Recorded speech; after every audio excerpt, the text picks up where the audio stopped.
Paulo, handa na nga bang ipakilala si Kim sa kanyang lola, pamangkin, at kapamilya? I'm overheated, can hardly sleep at night, doing crazy dreaming.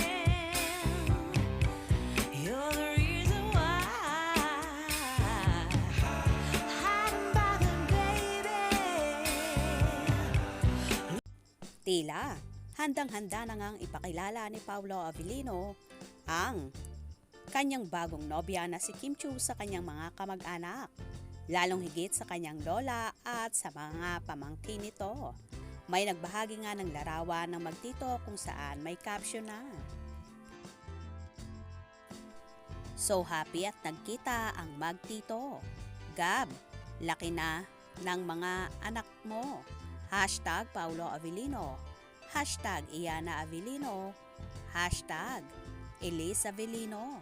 Repost, Tita Angelica Kabatik FB."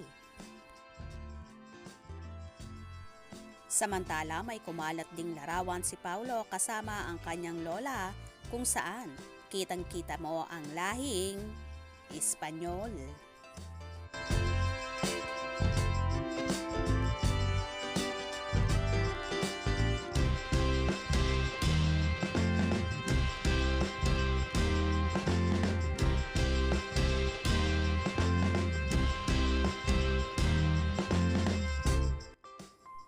Tila ready na nga si Paulo na ipakilala si Chinita Princess sa kanyang lola, mga pamangkin at mga magulang, kung kaya napapabalitang dadalhin ni Paulo si Kimi sa Baguio, kung saan ito ang birthplace ng aktor.